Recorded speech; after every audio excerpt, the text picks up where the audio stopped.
Hello friends, welcome to എജ്യൂക്ക class room number 42. നമ്മൾ discuss ചെയ്യാൻ പോകുന്നത് ലോ ഓഫ് ടോർട്ടിൻ്റെ ഇൻട്രൊഡക്ടറി ചാപ്റ്ററാണ്. ഇൻട്രൊഡക്ടറി ചാപ്റ്ററിൻ്റെ പകുതി ഭാഗമാണ് നമ്മൾ ഡിസ്കസ് ചെയ്യാൻ പോകുന്നത്.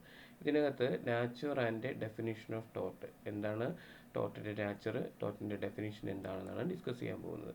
ഫസ്റ്റ് ഓഫ് ഓൾ ഡെഫിനിഷൻ നോക്കണം. ഡെഫിനിഷൻ എന്ന് പറയുന്നത് tort is a civil wrong for injury based in on English common law which is unwritten and uncodified. എന്ന് വെച്ചാൽ എന്താണ് ടോർട്ട് എന്ന് പറയുന്നത്? ബേസിക്കലി ഒരു സിവിൽ റോങ് ആണ്. അല്ലെങ്കിൽ ഇഞ്ചുറി ബേസ്ഡ് ആയിട്ടുള്ള, അല്ലെങ്കിൽ സിവിൽ റോങ് അല്ലെങ്കിൽ ഇഞ്ചുറി ബേസ്ഡ് ആയിട്ടുള്ള ഒരു ഇംഗ്ലീഷ് കോമൺ ലോ ആണ് ടോർട്ട് എന്ന് പറയുന്നത്. ഇത് അൺറിട്ടൺ ആയിട്ടുള്ള ലോ ആണ്. ഇത് കോഡിഫിക്കേഷൻ ചെയ്തിട്ടില്ല, അല്ലെങ്കിൽ ഇത് അൺകോഡിഫൈഡ് ലോ ആണ്. The term tort come from the Latin word tortum. Tortum എന്ന് വെച്ചാൽ എന്താണ്? Which is meaning twisted or wrongful act. It include unlawful contact that cause harm to another. എന്ന് വെച്ചാൽ എന്തുവാണ്?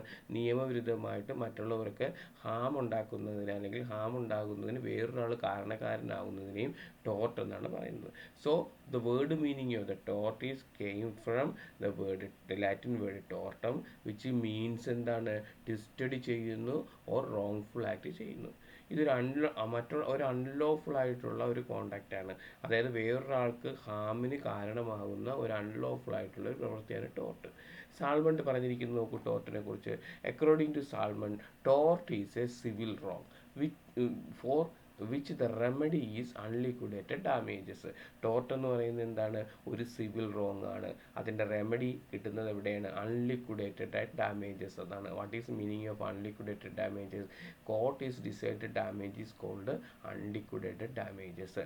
ഇതിനകത്ത് ടോർട്ടിനകത്ത് ഈ ബ്രീച്ച് ഓഫ് കോൺട്രാക്റ്റിനെയും ട്രസ്റ്റിനെയൊക്കെ ഒഴിവാക്കിയിട്ടുണ്ട്. ബിക്കോസ് അത് സെപ്പറേറ്റ് ആയിട്ടുള്ള നിയമങ്ങളാണ്. ഇനി വിൻഫീൽഡ് ടോർട്ടിനെ കുറിച്ച് പറയുന്നത് എന്താണെന്ന് നോക്കൂ. Winfield states that tortious liability arise from a duty imposed by law. Tortious liability എന്താണ് ചെയ്തിരിക്കുന്നത്? എപ്പോഴാണ് നമുക്ക് വരുന്നത്? ഒരു ഡ്യൂട്ടി നിയമം ഇമ്പോസ്ഡ് ചെയ്യുമ്പോഴാണ് നമുക്ക് ടോർഷ്യസ് ലയബിലിറ്റി വരുന്നത്. അതെന്താണ്? Breach of which leads to claim of damage. അത് അങ്ങനെ ആ ഒരു നിയമം ഇമ്പോസ് ചെയ്തിരിക്കുന്ന ഒരു ഡ്യൂട്ടിയെ നമ്മൾ ബ്രീച്ച് ചെയ്യുമ്പോൾ നമുക്ക് എന്ത് ചെയ്യും? അത് എവിടെ? ഡാമേജസിൻ്റെ ക്ലെയിമിലേക്ക് പോകുന്നു. ആരാണോ ഡ്യൂട്ടി വയലേഷൻ ചെയ്തത് അയാൾക്ക് ഡാമേജസ് പ്രൊവൈഡ് ചെയ്യേണ്ടതായിട്ട് വരും. അതാണ് ടോർട്ട് എന്ന് പറയുന്നത്. ഇനി നോക്കൂ, ഇനി ഫ്രൈസർ ഡിഫൈൻ ചെയ്യുന്നത് നോക്കൂ. ഫ്രൈസർ define tort as A infringement of A private rights. Tort എന്ന് പറയുന്നത് എന്താണ്? ഒരു പ്രൈവറ്റ് വ്യക്തിയുടെ റൈറ്റ്സിനെ ഇൻഫ്രിഞ്ച് ചെയ്യുന്നതിനെയാണ് ടോർട്ട് എന്ന് പറയുന്നത്. It is entitling the injured party to compensation. അപ്പോൾ എന്താണ്? ആർക്കാണ്? ഇൻജേർഡ് പാർട്ടിക്ക് കോമ്പൻസേഷൻ കൊടുക്കേണ്ടതായിട്ട് വരും. The law of tort deals എന്താണ് ചെയ്യുന്നത്? With situation where one's action harm to another. എന്ന് വെച്ചാൽ ഒരു വ്യക്തിക്ക് വേറൊരു വ്യക്തിയാൽ ഹാം സംഭവിക്കുന്നു. അതായത് സാധാരണയായിട്ട് ടോർട്ട് എന്ന് പറയുന്നത് എന്തൊക്കെയാണ് അതിനകത്ത് വരുന്നത്? നെഗ്ലിജൻസ് വരും, നൂയിസൻസ് വരും, ട്രെസ്പാസ് വരും, ഡിഫോമേഷൻ വരും. അതും അതിനോടൊപ്പം തന്നെ ഒരുപാട് ടോർഷ്യസ് വയലേഷൻസ് വരും. The person committing is tort is called tortfeasor. എന്ന് വെച്ചാൽ എന്താണ്? ഈ ടോർട്ട് കമ്മിറ്റ് ചെയ്യുന്ന ഒരാളെ പറയുന്ന പേരാണ് tortfeasor. And a wrongful act is, അയാളുടെ റോങ്ഫുൾ ആക്ടിനെ അയാൾ എന്തെന്ന് പറയുന്നു? ടോർഷ്യസ് ആക്ട് എന്നാണ് പറയുന്നത്. അപ്പം അത് ഇത്രയാണ് നമ്മളെ ഡെഫിനിഷനിൽ നമ്മൾ എഴുതുന്നത്. ഇനി നമ്മൾ പ്രധാനമായിട്ടും നോക്കുന്നത് what are the essentials ingredients of the tort. എന്തൊക്കെയാണ് ഒരു ടോർട്ടിൻ്റെ എസെൻഷ്യൽസിലായിട്ടുള്ള ഇൻഗ്രീഡിയൻസ് എന്തൊക്കെയാണ്? A tort basically it is A wrongful act or omission on the part of a person. ഒരു ഫസ്റ്റ് ഇൻഗ്രീഡിയൻസ് എന്താണ്? ടോർട്ട് എന്ന് പറയുന്നത് is a wrongful act or omission of the part of a person. എന്ന് വെച്ചാൽ എന്താണ്? Tort wrongful ആക്റ്റാണ്. അതായത് അതിനകത്തൊരു റോങ്ഫുൾ ആയിട്ടുള്ളൊരു ഒമിഷൻ ഉണ്ടാകും. പാർട്ടിയുടെ ഭാഗത്തു നിന്ന് ഒരു റോങ്ഫുൾ ആയിട്ടുള്ളൊരു ഒമിഷൻസ് ഉണ്ടാകും. Wrongful act or omissions have commit by a person. എന്ന് വെച്ചാൽ എന്താണ്? ഒരാളാണ് അങ്ങനെ റോങ്ഫുൾ ആയിട്ടുള്ളതും അതുപോലെ തന്നെ റോങ്ഫുൾ ആക്റ്റും ഒമിഷനും ചെയ്യുന്നത്. അദ്ദേഹത്തിന് എന്താണ്? എങ്ങനെയാണ് ഒരു റീസണബിൾ ആയിട്ടുള്ള ഒരു പ്രുഡൻറ്റ് മാൻ എങ്ങനെയാണ് എന്ത് ചെയ്തത്? എങ്ങനെയാണ് പെർഫോം ചെയ്യേണ്ടത്? അങ്ങനെ പെർഫോം ചെയ്യാതെ ഇരിക്കുമ്പോഴാണ്, നോട്ട് പെർഫോംഡ് ഇരിക്കുമ്പോഴാണ്, അതായത് ഒരു പ്രുഡൻറ്റ് മാൻ പെർഫോം ചെയ്യേണ്ട രീതിയിൽ അല്ലാതെ പെർഫോം ചെയ്യുമ്പോഴാണ് ടോർഷ്യസ് ലയബിലിറ്റി വരുന്നത്. അത് ചില സമയങ്ങളിൽ wrongful act may be positive act ആയിരിക്കും, ആയിരിക്കാം, അല്ലെങ്കിൽ എന്തെങ്കിലും നമ്മളൊരു പ്രവൃത്തി ചെയ്യുന്നതായിരിക്കാം, അല്ലെങ്കിൽ നമ്മൾ എന്തെങ്കിലും ഒരു കാര്യത്തെ ഒഴിവാക്കുന്നതായിരിക്കാം. ഈ ടോർട്ട് ഇനി പറയുന്ന കണ്ടീഷൻസിലൊക്കെയാണ് ടോർട്ട് എന്ത് ചെയ്തിരിക്കുന്നത്, കോൺസ്റ്റിറ്റ്യൂട്ട് ചെയ്തിരിക്കുന്നത്. ഇനി പറയുന്ന കണ്ടീഷൻസ് ഉണ്ടെങ്കിൽ മാത്രമേ നമ്മൾ ടോർട്ട് എന്ന് പറയാറുള്ളൂ. ഉദാഹരണത്തിന് റോങ്ഫുൾ ആക്ടിന് നമ്മൾ ടോർട്ട് എന്ന് പറയണമെങ്കിൽ there must be some act or omission on part of the wrong doer. എന്ന് വെച്ചാൽ ഫസ്റ്റ് എന്താണ്, നമ്മൾ ഈ പറയുന്ന കണ്ടീഷൻസ് ഉണ്ടെങ്കിൽ മാത്രമേ നമ്മളത് ടോർഷ്യസ് വയലേഷൻസ് ആയിട്ട് നമ്മൾ കണക്കാക്കുള്ളൂ. ഒന്നാമത്തത് there must be some act or omission on part of the wrong doer. അവിടെ എന്തുണ്ടായിരിക്കണം, ദർ മസ്റ്റ് ബി സം, എന്തെങ്കിലും ഒരു പ്രവൃത്തി നടന്നിരിക്കണം, അല്ലെങ്കിൽ എന്തെങ്കിലും ഒരു ഒമിഷൻ നടന്നിരിക്കണം റോങ് ഡുവറിന്റെ ഭാഗത്തു നിന്ന്. അതായത് റോങ് ഡുവറിന്റെ ഭാഗത്തു നിന്ന്, അല്ലെങ്കിൽ ടോർട്ട് ഫീസറിന്റെ ഭാഗത്തു നിന്ന് എന്തെങ്കിലും തരത്തിലുള്ള ഒരു ആക്റ്റോ ഒരു ഒമിഷനോ ഉണ്ടായിരിക്കണം. രണ്ടാമത്തത് such act or omission should result in the violation of A legal rights of the person. എന്ന് വെച്ചാൽ എന്താണ്, ആ പ്രസ്തുത പ്രവൃത്തി അല്ലെങ്കിൽ ആ പ്രസ്തുത ഒമിഷൻ എന്ന് പറയുന്നത് അതിൻ്റെ റിസൾട്ടിൻ്റെ ഫലമായിട്ട് ഒരു വ്യക്തിയുടെ നിയമപരമായ അവകാശത്തെ വയലേറ്റ് ചെയ്തിരിക്കണം. ഫസ്റ്റ് ഇൻഗ്രീഡിയൻസിനകത്ത് ആദ്യം പറയുന്നത് എന്താണ്, there must be some act or omission on part of the wrongdoer. Second എന്താണ്, such act or omission should result in violation of the legal rights of the person. എന്ന് വെച്ചാൽ എന്താണ്, ഈ പ്രവൃത്തി കൊണ്ട് ഏതെങ്കിലും ഒരു വ്യക്തിയുടെ റൈറ്റ്സിനെ, ലീഗൽ റൈറ്റ്സിനെ വയലേറ്റ് ചെയ്തിരിക്കണം.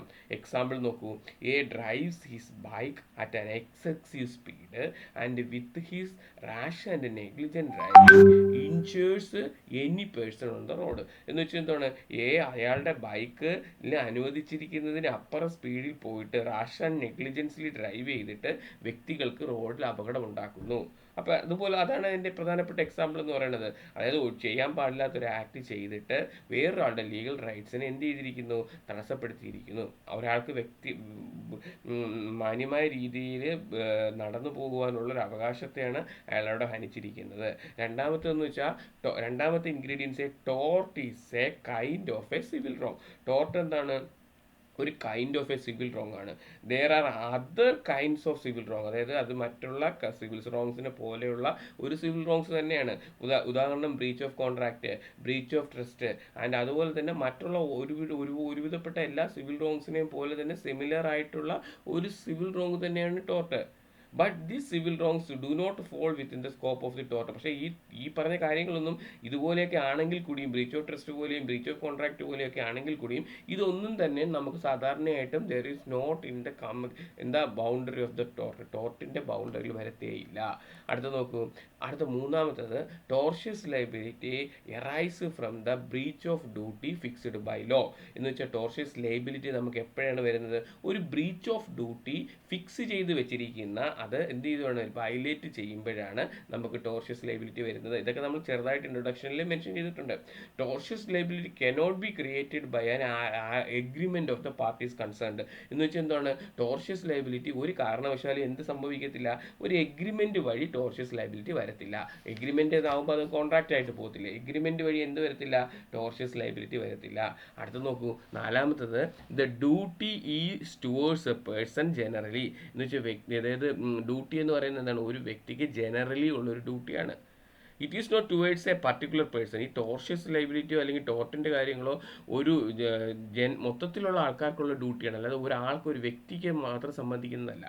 ഉദാഹരണം, A has under a duty not to assault B or C only. എന്ന് വെച്ചാൽ എന്താ, എ ഹാസ് എക്ക് ബി എയും സി എയും മാത്രമല്ല അസാൾട്ട് ചെയ്യാതിരിക്കാനുള്ള ഡ്യൂട്ടി, എ ആരെയും അസാൾട്ട് ചെയ്യാൻ പാടില്ല. A has under a duty not to assault B or C only. B എയും സി എയും മാത്രമല്ല അസാൾട്ട് ചെയ്യാതിരിക്കാനുള്ള ജോലി, എ ആരെയും അസാൾട്ട് ചെയ്യാൻ പാടില്ല. And also, but he has under a duty not to assault any member of the society or community. എക്ക് ഒരു കാരണവശാലും കമ്മ്യൂണിറ്റിയിലെ മെമ്പറിനെ ആരെയും എന്ത് ചെയ്യാൻ പാടില്ല, അസാൾട്ട് ചെയ്യാൻ പാടില്ല. The law prohibits from doing any wrong to any person. ഈ നിയമം എന്താണ് സംഭവിക്കുന്നത്, ഏതെങ്കിലും വ്യക്തികൾക്കെതിരായിട്ടുള്ള റോങ് ചെയ്യുന്നതിനെ തടസ്സപ്പെടുത്തുകയാണ് ചെയ്യുന്നത്. ഇനി അടുത്ത് നോക്കൂ, അഞ്ചാമത്തെ നോക്കൂ, breach of the duty. Breach of the duty എന്ന് പറയുന്നത് എന്താണ്, is redressal any action or unliquidated damages. എന്ന് വെച്ചാൽ എന്താണ്, ഒരു ബ്രീച്ച് ഓഫ് ഡ്യൂട്ടി ചെയ്യുമ്പോൾ അതിന് പരിഹാരം കൊടുക്കണം. പരിഹാരം എന്ന് വെച്ച് കഴിഞ്ഞാൽ ഒരാൾ ലംഘിച്ച ആൾക്ക് അൺലിക്വിഡേറ്റഡ് ആയിട്ടുള്ള ഡാമേജസ് വരുമ്പോൾ, അൺലിക്വിഡേറ്റഡ് ആയിട്ടുള്ള റെഡ്രസൽ ചെയ്യുമ്പോൾ, അല്ലെങ്കിൽ ആ ഡ്യൂട്ടി വയലേറ്റ് ചെയ്യുന്ന സമയത്ത് അതിൻ്റെ പരിണിതഫലമായിട്ട് എന്താ ചെയ്യുന്നത്? അൺലിക്വിഡേറ്റഡ് ഡാമേജസ് ആണ് കൊടുക്കുന്നത്. A person received injury bring an action for damages. ഒരു വ്യക്തി എന്ത് ചെയ്യുകയാണ്? ഇഞ്ചുറി ഉണ്ടാവുകയാണ്, അയാൾക്ക് ഇഞ്ചുറി ഉണ്ടാവുകയാണ്, അയാൾക്ക് ഡാമേജസ് കൊടുത്തേ പറ്റൂ. Damages award in tort are unliquidated in nature. എപ്പോഴും ടോർഷ്യസ് ആക്ടിൽ ഡാമേജസ് എന്ന് പറയുന്നത് അൺലിക്വിഡേറ്റഡ് ആയിട്ടാണ് ഡിസൈഡ് ചെയ്യുന്നത്. അൺലിക്വിഡേറ്റഡ് നാച്ചർ എന്ന് പറയുന്നത് എന്താണ്?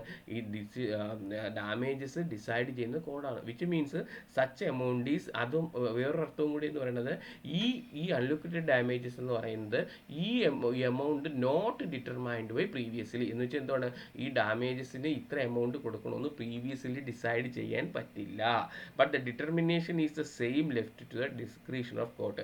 പക്ഷെ ആ ഡിറ്റർമിനേഷൻസ്, അല്ലെങ്കിൽ ആ ഒരു ഡിസൈഡ് ചെയ്യാൻ പറ്റാത്ത, മുൻപേ ഡിസൈഡ് ചെയ്യാൻ പറ്റാത്ത ഡാമേജസിനെ കോടതിയിലേക്ക് വിട്ടിട്ട് കോടതിയുടെ ഡിസ്ക്രിപ്ഷനോട് കൂടി നടപ്പിലാക്കണം എന്നാണ് പറയപ്പെടുന്നത്.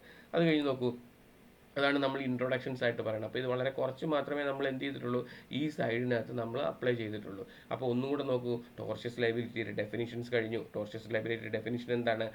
അത് നമ്മൾ ഇതിനകത്ത് നോക്കുമ്പോൾ എന്താണ്? സിവിൽ റോങ് ആണെന്ന് പറയുന്നു, അതൊരു ട്വിസ്റ്റഡ് ആക്ട് ആണെന്ന് പറയുന്നു, റോങ്ഫുൾ ആക്ട് ആണെന്ന് പറയുന്നു, സാൾമൻ്റെ ഡെഫിനിഷൻ പറയുന്നു, വിൻഫീൽഡ് ഡെഫിനിഷൻസ് പറയുന്നു, ഫ്രൈസറിൻ്റെ ഡെഫിനിഷൻ പറയുന്നു. അതുപോലെ തന്നെ മറ്റുള്ള എല്ലാ സിവിൽ റോങ് പോലെ തന്നെയാണ് ടോർട്ടിനകത്ത് എന്തൊക്കെയാണ് വന്നിരിക്കുന്നത്? Negligence, nuisance, trespass of goods, defamations, ഇങ്ങനെയൊക്കെയുള്ള കാര്യങ്ങളാണ് ടോർട്ടിനകത്ത് വന്നിരിക്കുന്നത്. എപ്പോഴും ടോർട്ട് ചെയ്യുന്ന ആളെ, കമ്മിറ്റ് ചെയ്യുന്ന ആളെ നമ്മൾ ടോർട്ട് ഫീസർ എന്ന് പറയുന്നു. അടുത്തത് എസെൻഷ്യൽ കണ്ടീഷൻസിനകത്ത് നമ്മൾ എത്ര എസെൻഷ്യൽ കണ്ടീഷൻസ് പറയുന്നു? നമ്മൾ 5 എസെൻഷ്യൽ കണ്ടീഷൻസ് ആണ് പറയുന്നത്. ഒന്ന്, tort is a wrongful act or omission on the part of a person. അതുപോലെ തന്നെ രണ്ടാമത്തെ എന്താണ്? രണ്ടാമത്തത്, a tort is a kind of a civil wrong.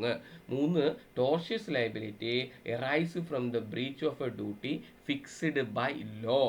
അതുപോലെ നാലാമത്തത്, tortious duty is towards the persons generally. അഞ്ചാമത്തത്, breach of duty is redressal by an action for unliquidated damages. ഇതാണ് നമ്മൾ എന്തെന്ന് പറയുന്നത്? ടോർട്ടിൻ്റെ പ്രധാനപ്പെട്ട ഡെഫിനിഷനായിട്ട് നമ്മൾ ഒരു എസ്സേ ആയാലും നമ്മൾ എന്തായാലും എഴുതേണ്ടത് ഈ ഒരു സംഭവമാണ് നമ്മൾ എഴുതേണ്ടത്.